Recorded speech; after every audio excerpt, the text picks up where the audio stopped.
Welcome back. This is part 2 of the Strategic AI Framework for Intelligent and Responsive Engagement. I call it SAFIRE. In this video, we're going to look at some new features I've added. If you haven't seen the first video, I'll link it in the description below. SAFIRE is designed to let you have full control over AI services that you're using. It lets you use data that's stored in your organizational cloud. This is definitely designed for business. It's not really designed for individuals. And it also allows for team-based collaboration, where you can be in a group chat or group conversation and include the AI when you want to. There's full auditing and accountability when you use SAFIRE. You can see what kind of information is being exchanged with AI. You can see who's doing it if you want to, or you can look at it anonymously. You can also use AI to evaluate itself, which is kind of cool. You can have it look at the logs and summarize it. SAFIRE lets you brand your output, which I'll demonstrate in this video. So if you're working on generating letters and official documents, it can go right in to your branding. It saves you a lot of time.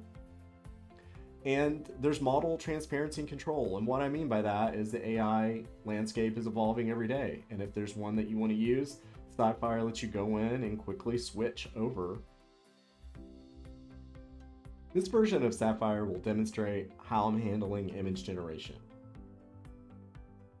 So on the screen here, you'll see I've already generated an image. I'm going to do another one in real time while I'm chatting. When I use hashtags, it's connecting to something I've defined, and the AI knows exactly what it is, and it has an example, and it gives me what I want. One thing I really love about generating content through the SAFIRE framework is the content flows back to me through, in this case, Google Workspace. And when it does that, all of it gets logged. So for example, I have this set up to not only generate the image here and give me a link, but also I get an email. Because I get an email, I get this link and this information, and I get a timestamp, and I get everything that I need for being able to demonstrate that I own this image, that it was generated at my organization, that my company owns it, and an employee used a business level account to create it. I think that's going to be very important in the future. I believe copyright is going to settle somewhere with AI, where if you're using a business account or an API and you generate the content, you're going to be allowed to claim ownership. However, if you're using a free account or some other personal service, I believe the AI company will be able to claim at least co-ownership. So I think being able to track what people are creating benefits your intellectual property claims in the future. When you're using SAFIRE and it's going back from the API through your Google Workspace or what other system you're putting in place, you have content moderation that moderates the image before it even gets back to the user. And I have tested it and it does work. So anything that we want to generate that's not safe for work doesn't come through. It gets denied, it gets blocked.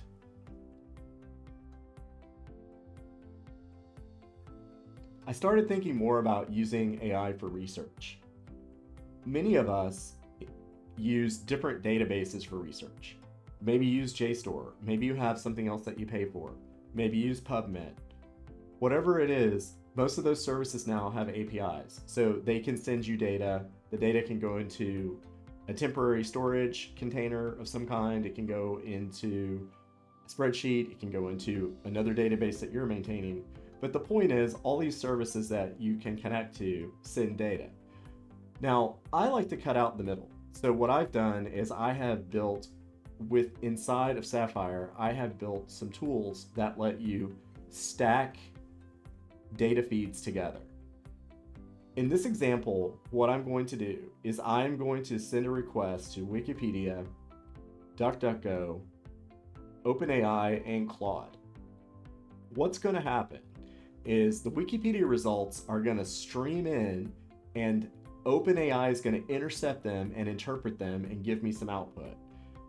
DuckDuckGo is going to come in and OpenAI is going to grab it, review it, summarize it, and give me some output.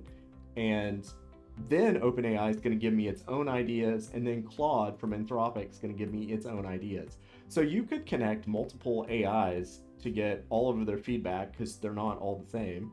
And you can connect other systems. And when the data comes in, instead of storing it and looking at it, you're feeding it to an AI and letting the AI like slim it down for you, make it into a more manageable chunk for your research.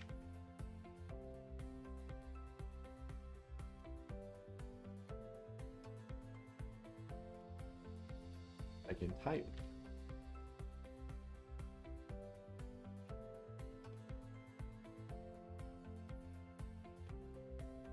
If you've ever worked with any of the AI interfaces, even the ones that you pay for, when things are over a certain length, you get that pop up in the box that says continue generating. That's because the box can only hold so much information.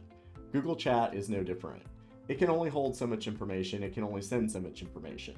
So we don't want to use it to get our information back. Instead, I want it to put all this information in an email, and I want it to create a document because it's a lot of information.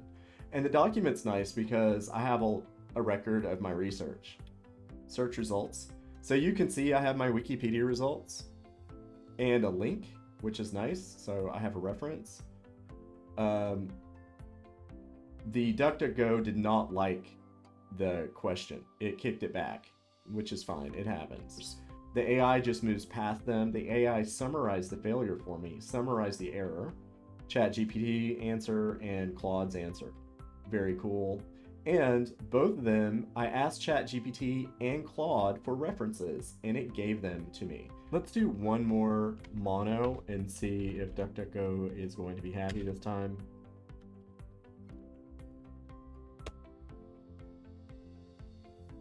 Okay, so let's see what we got. I'm gonna jump over and check out my email result. And yes, DuckDuckGo is happy this time. It's working. You can see I have results with links, which are amazing. One thing I love about this is the references. When you're writing and you want to have a tool that gives you links back to information, you get it.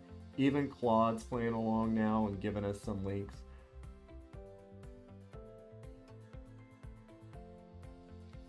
If I haven't mentioned it, the Technology Readiness Council, the TRC, was gracious enough to let me install Sapphire within their Google Workspace and develop some custom commands for them.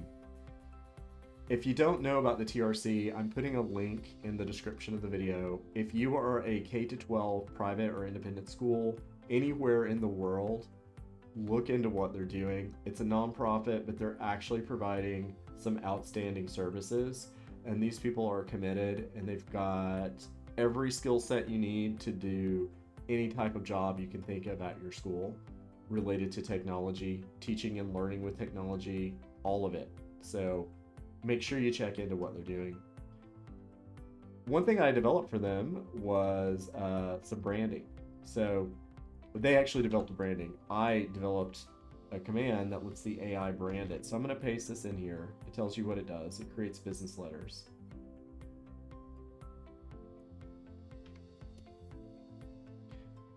And that's it. You can customize this however you want. $5,000 USD, whatever. The pipe tells the AI that this is the job it needs to do, and when it's done, this should be the title of the proposal.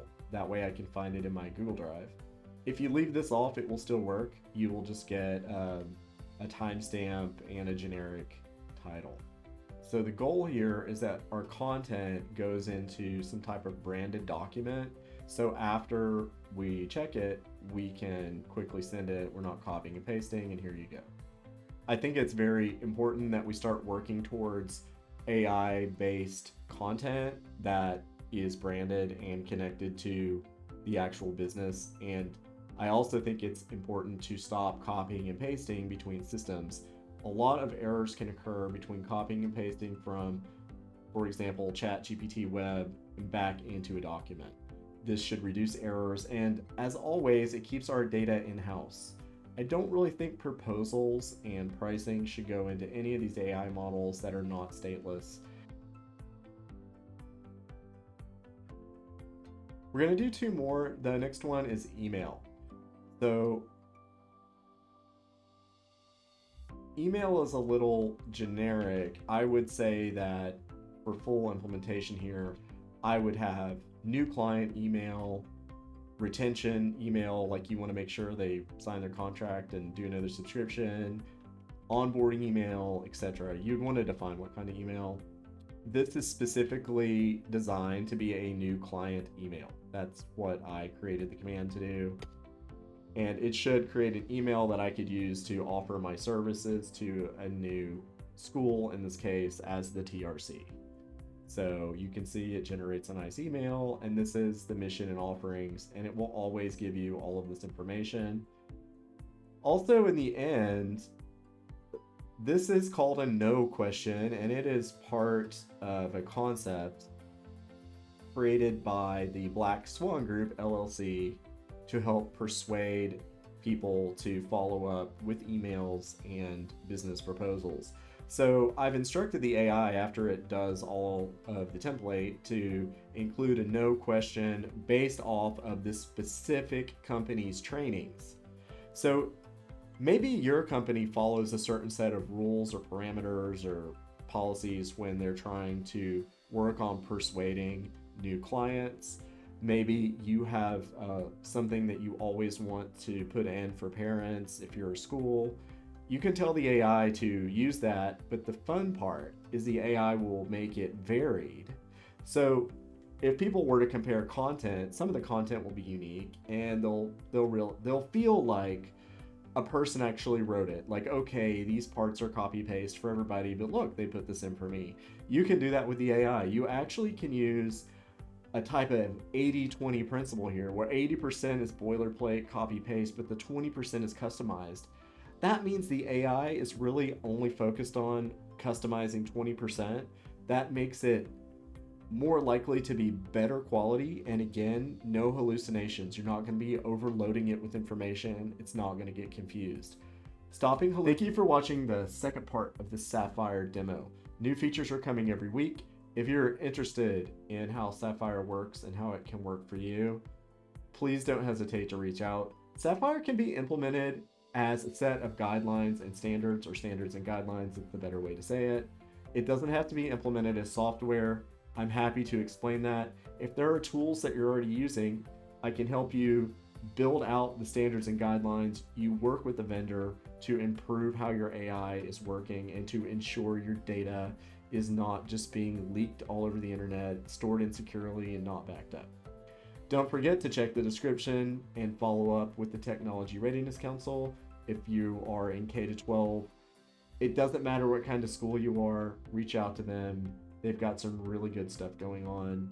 And I'm really excited, and I hope that this keeps going in the trajectory it's going, and I hope to get more interest and keep building and building until we have maximum flexibility, maximum control of data, and extreme team-based AI collaboration.